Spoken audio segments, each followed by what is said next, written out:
We've all heard for years that if someone's kidnapped and not found for weeks, months, or even years, statistically, chances are they've been killed. However, there are some unique and horrifying cases out there where kidnappers have kept their victims hostage for years. In today's episode, we're going to address exactly that kind of case, and the survivors of Ariel Castro.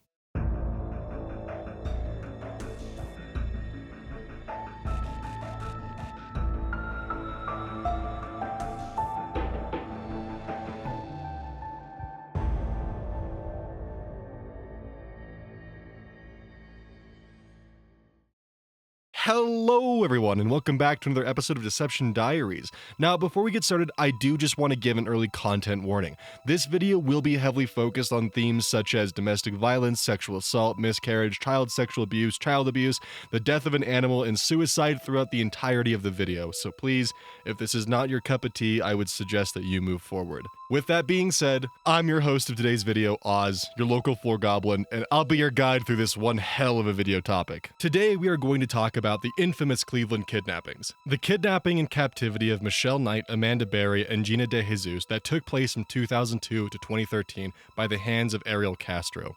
In this episode, we will be exploring the backgrounds of both Castro and the three survivors, the 10-year timeline of their captivity, and finally, Ariel Castro's trial and the three women's lives after escaping their abuser. So, without further ado, let's get right into this episode and start off with Ariel Castro's background. Ariel Castro was born in Yauco, Puerto Rico on July 10, 1960, to Lillian Rodriguez and Pedro Castro. After divorcing Ariel's father, Lillian moved the family to Cleveland, Ohio, where the Castros became the first Hispanics to move to Cleveland from Puerto Rico after World War II. Now, an evaluation was conducted by psychiatrist Dr. Philip Resnick back in 2013. During the evaluation, Ariel revealed that his mother had abused him as a child. According to Ariel, his mother, Lillian, would strike him with belts, sticks, and an open hand. Back in Puerto Rico when he was 5, Ariel stated to Dr. Resnick that he was sexually abused by a neighbor, but never reported it. Castro believed that the sexual abuse that he faced was the start of his addiction to sex and masturbating at such a young age, which bled over into his adulthood. In the 1980s, Ariel attended Lincoln High School where he met Grimilda Figueroa. They would later marry and have 4 children: Arlene, Angie, Emily, and Anthony Castro. The relationship between Ariel and Grimilda became rocky due to Ariel's abusive behavior. There were 3 in particular reported instances that involved law enforcement because of Castro's physical violence. The first reported abuse was in 1989. Ariel slapped Grimilda, slammed her against a wall and a washing machine. Ariel would plead no contest and was only sentenced to probation. Now, the second instance happened in 1993. Grimilda was thrown to the ground, hit on her head, face, and was kicked at her body, all while trying to recover from a brain surgery that she recently had. Now, luckily their son, Anthony, saw this and ran out to get help, and Ariel got arrested, but Grimilda would later drop the charges against him. Now, with this next call to law enforcement, I would like you to remember the year. The last call to law enforcement came in 2005 when Grimalda's boyfriend, Fernando Colon, was accused of sexually abusing 2 of her and Ariel's daughters. Castro would then try to coerce Grimilda into testifying against her boyfriend, threatening to beat her. The threat prompted Grimilda to file a complaint against Ariel, but she would later drop it. However, Fernando would still serve 3 years in prison for child abuse and had to register as a sex offender. During Ariel's evaluation with Dr. Resnick, he blamed his ex-wife for the abuse that he continuously inflicted on her, even stating that before he had met her, he was never abusive. Castro claimed that hitting her was in self-defense because, I quote, "I hit her because she hit me first," Ariel told Dr. Resnick during their evaluation. In 2013, after everything that came out, the people around his neighborhood were completely shocked by what they were hearing. To most of Ariel's neighbors, he was an approachable and friendly guy. Hell, his neighbor Aurora Marty's daughter, Jovita, said during an interview that Castro was a friend of theirs for over 20 years, having lived across the street from him. Jovita had been quoted saying during an interview, "When he came out of the house, he was a good guy. But when he went in the house, he was a devil." Now, Grimalda left Ariel with their 4 kids in 1996. Castro stated that after his ex-wife had left him, he had been single for several years and began to touch himself and even looked at porn. During his 2013 trial statement, Castro had stated about his porn addiction, quote, "I believe I'm addicted to pornography to a point it really makes me impulsive and I don't realize what I'm doing. I'm not trying to make excuses. End quote. Castro said that he watched almost 2 to 3 hours of pornography a day, which by all means would be heavily excessive. Now, in this upcoming section, we are going to briefly talk about Grimilda Figueroa's ex-boyfriend, Fernando Colon. I feel like Fernando's story is important to include because this adds another perspective as to just how manipulative Ariel Castro could be. During an interview with the Daily Mail, Fernando Colon stated that he was a victim of Ariel Castro, stating about him in particular that the man was a monster, and he was smart, psychologically smart. Fernando had first met Ariel's wife Grimilda in the emergency room of 1996, where he worked as a security guard. Colon said that they saw each other a couple more times before they started talking. Now, during his interview with the Daily Mail, Fernando said that he warned Grimilda of what would happen if she continued to stay with Ariel, stating, "I told her, you've been here several times. If you don't leave him, the next time you come in, you will go to the basement, which is the morgue." He offered to help her, and she agreed, moving her and her 4 kids into Fernando's home. Now, not surprisingly, Castro was not happy about his ex-wife's relationship with Fernando. He would constantly harass Grimilda and even tried to bribe her with money and gifts to get her back together with him. Grimilda would always decline, and at times, Colon would intervene during the phone calls because he felt like that things would go on too far on Castro's end. Now, unfortunately, through the kids, Ariel found out that there was going to be a potential move to Florida. Colon had a potential job in law enforcement there and thought it would be best to relocate the family to Florida.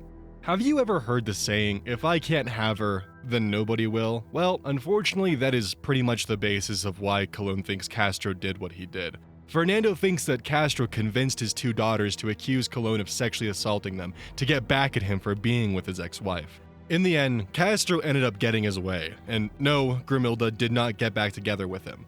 But she did end up moving to Indiana with her and Fernando's son, leaving him. John Glatt, the author of The Lost Girls, said in a Daily Mail interview about Fernando in relation to Ariel's warnings towards him.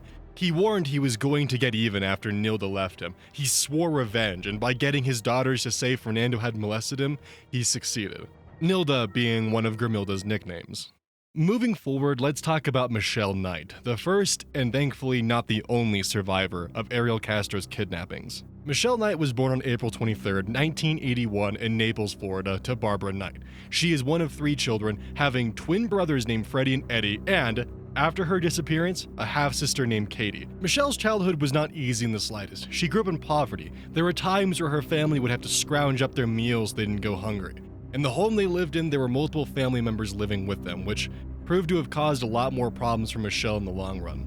Around the age of 5, Michelle was repeatedly sexually assaulted by a family member on a weekly basis. The male family member that sexually assaulted her would then threaten to kill her if she told anyone. In Michelle's memoir, Finding Me, she recalls of the sexual abuse.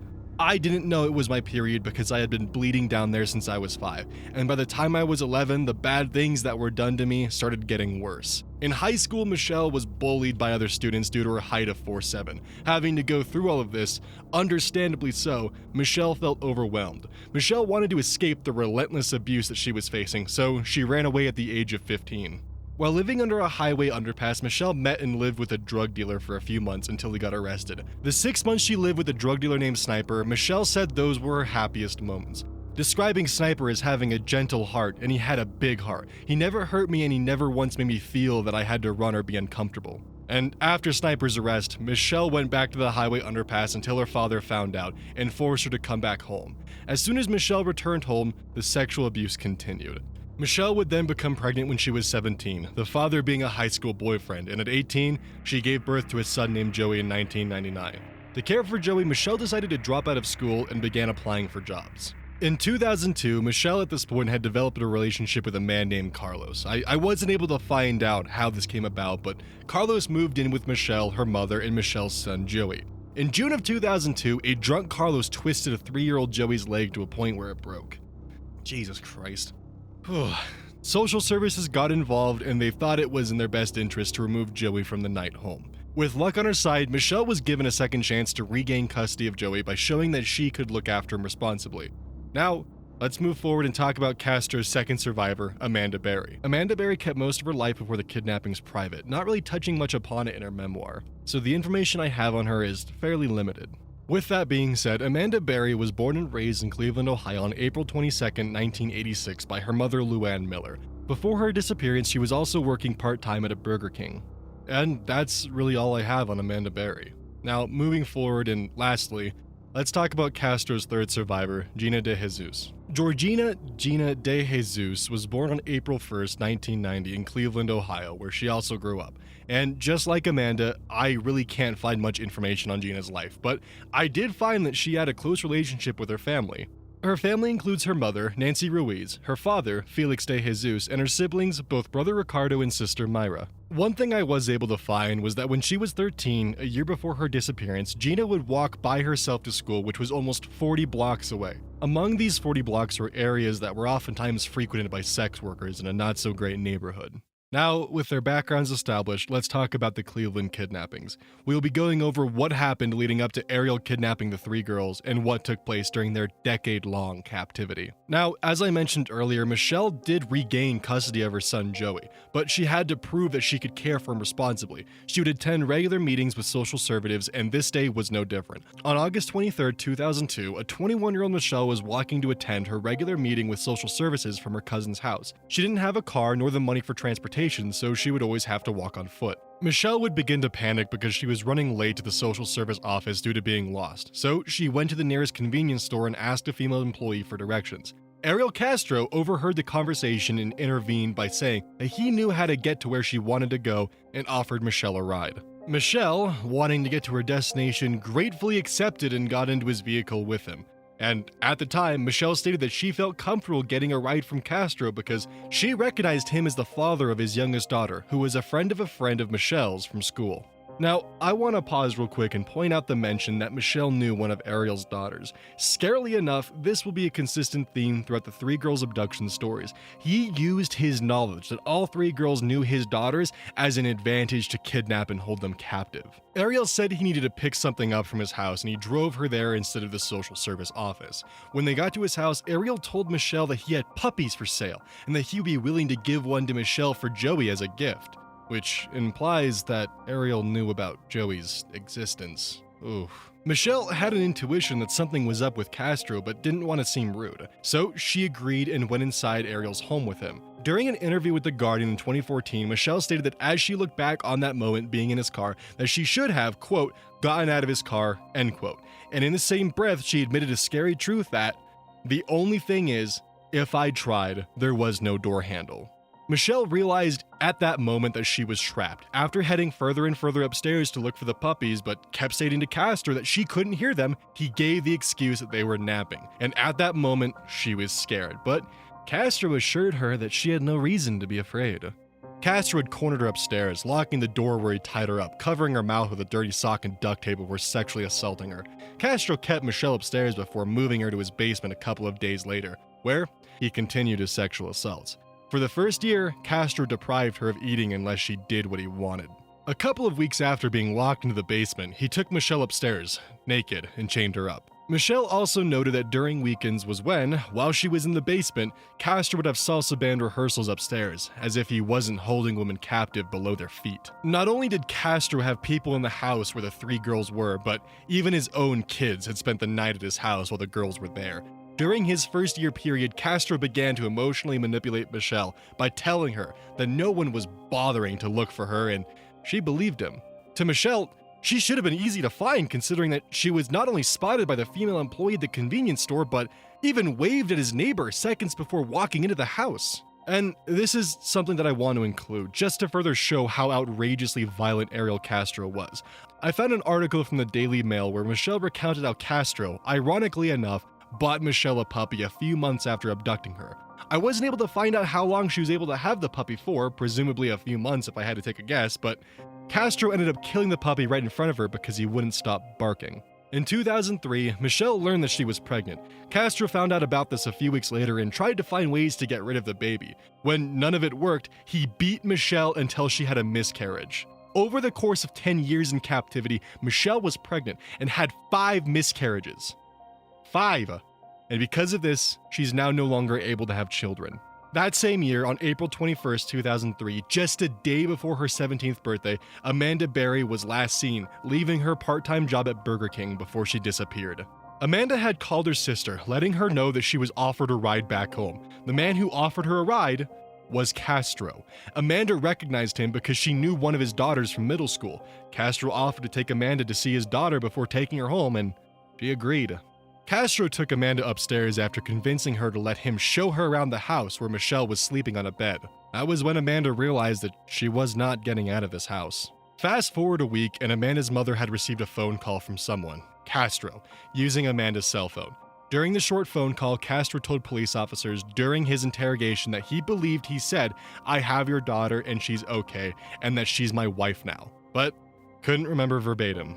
The FBI tracked Amanda's cell phone located about 2 blocks from Castro's house. That was the only phone call that Castro made using her cell phone.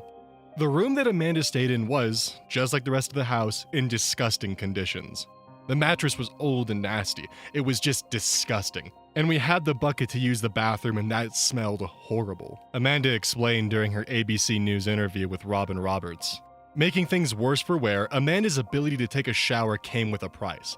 Castro had to be in the shower with her, and Amanda said that she had to numb herself, especially when it came to the sexual assaults. This was really heartbreaking when I read this. Amanda stated that she would record the number of times Castro would sexually assault her on the top of the pages of her diary, because she felt like one day maybe authorities will get to read it and he'll be punished for what he did. In Amanda's memoir, which she co-wrote with the fellow survivor Gina De Jesus, Amanda recounted something eerie that Ariel would say to her. He would always tell me that when he got another girl in the house that, I'm just looking for this. Another girl, and then I'll take you home. Eerily, a little less than a year later, Castro would kidnap Gina De Jesus, who happened to be good friends with Castro's daughter, Arlene. On April 2nd, 2002, Gina De Jesus was walking home. Now, to back up a little bit, Gina was speaking to Arlene, Castro's daughter, and she asked her if she wanted to come over to her house.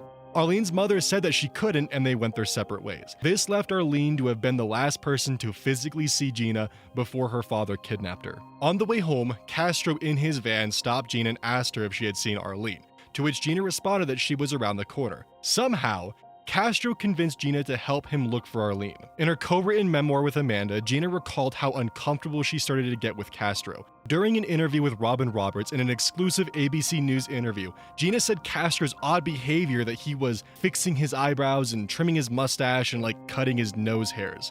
There was even a point where he was touching her and she stopped him. After helping with moving some equipment, Ariel promised to take her home. Castro would then lead her to his basement, where he would then grab her and chain her up, using the radio to overpower and drown out her screams. With the 3 girls held captive, it seemed to Michelle that she got the worst treatment compared to the other 2. In an interview with the Sydney Morning Herald, Michelle said in regard to how she was treated, "I was the prisoner who got beat down the most." Now, I would like to pause for a second and let you guys know that from this moment on, you will hear me mention Amanda's daughter, but I will not be saying her actual name since she is a minor. I do not feel that this is necessary to bring her name into this despite it being out in public. Fast forward to 2006 and Amanda became pregnant with Ariel's child. She gave birth to her daughter around Christmas that same year. Castro forced the girls to use different names around Amanda's daughter because, since the daughter had a bit more freedom, Castro wanted to prevent her from using their real names. I found an interview that Amanda and Gina did with People magazine saying that they tried to make the most of the day while Castro was out. Amanda stated during her interview that she and the girls would watch The Vampire Diaries every Thursday, and for 2 hours afterwards we would talk about what's going to happen next week. So between the years of 2007 to 2012, I was not able to find much as to what happened in Castro's home during the girls' captivity, aside from 3 events that I feel are important to include from both an outside perspective and inside the home. The first incident happened in November of 2011. A neighbor of Castro's reported having heard police officers knocking on Castro's door, but there wasn't an answer. According to the neighbor, the police officers walked around the house just before leaving. The second incident took place in July of 2012. A neighbor had, according to her, called the police because she noticed a naked woman in the backyard and a little girl in the attic window in clear view. And unfortunately, nothing ever came of it. Now, just seeing that these 2 instances happened makes you wonder if something could have been done. Would there have been a chance for the girls to have been freed if the police had taken time to talk with Castro? Well, there's really no telling. The last event that I want to mention happened inside Castro's home in 2012. Castro had returned home from the fair with Amanda's daughter with hot dogs for the 3 women. Castro forced Michelle to eat the hot dog that had mustard on it. Michelle is allergic to mustard, but wasn't hearing any of it and beat her until she would eat the hot dog. Michelle would then go into anaphylactic shock, and due to her lack of treatment for quite some time, she was close to death. Unfortunately, Gina nursed her back to health. On May 6, 2013, Castro was out for the day. When he left the house, he forgot to lock the screen door on his way out. It started to become a habit for him ever since he lost his job as a bus driver, and Michelle thinks that's why he became a bit reckless when leaving the doors unlocked months before his arrest. One of Castro's attorneys said in an interview with WYKC in Cleveland about Castro's risk with not locking his screen door. He didn't have the courage to go to the police department and surrender, and the only way this was going to happen is if he was negligent and allowed them to leave the house and is able to find a way out while he was gone a few hours. Amanda's daughter mentioned that Castro was gone, so she knew that it was now or never. She screamed out for help, and a neighbor, Charles Ramsey, and another neighbor, Angel Cordero, helped Amanda and her daughter escape. Amanda called 911 and told dispatcher that she was one of the missing women. Amanda would then leave behind this eerie recording with the 911 dispatchers. Cleveland 911, you need... Hello, please. Help me, I'm Amanda Berry. You need police, fire, or ambulance. I'm the police. Okay, and what's going on there? I've been kidnapped and I've been missing for 10 years and I'm here, I'm free now. The police quickly arrived at Castro's home and freed Gina and Michelle. When Michelle saw the officers, she hugged the policewoman and wouldn't let go. Police would then find Ariel near McDonald's parking lot down the street and arrested him the same day. Now, let's discuss the events of Castro's trial and the aftermath of it. Now, before I talk about the trial, I wanted to mention that from the time of his arrest and the trial and sentencing, a lot happened within a 4-month time span, May to September. While researching this portion of the story, I was just amazed by how fast everything happened and how quickly justice was served. 2 days after his arrest, Castro got charged with 4 counts of kidnapping, including Amanda's daughter, and 3 counts of rape. Castro pleaded not guilty to the charges, and the next day, Castro was held on an $8 million bond. Fast forward to June 7th, Castro was facing... holy shit. Castro was facing a grand total of 329 charges. Looks like that notebook was kind of his downfall there. 139 counts of rape, 177 counts of kidnapping, oh my god, 7 counts of sexual imposition, 3 counts of felony assault, and 1 count of possession of criminal tools. Castro pleaded not guilty on June 12th, and on July 12th, there were more charges brought on... serves you right, you sick fuck.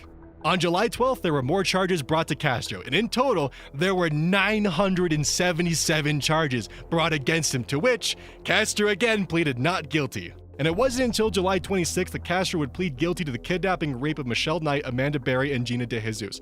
937 charges were brought against him for kidnapping, rape, and aggravated murder. A deal had been made by his lawyers that if the death penalty would be off the table, then Castro would plead guilty. During the entirety of the trial, Michelle, Gina, and Amanda did not have to testify, which is a very, very good move in the legal system considering the situation, and I applaud them for that.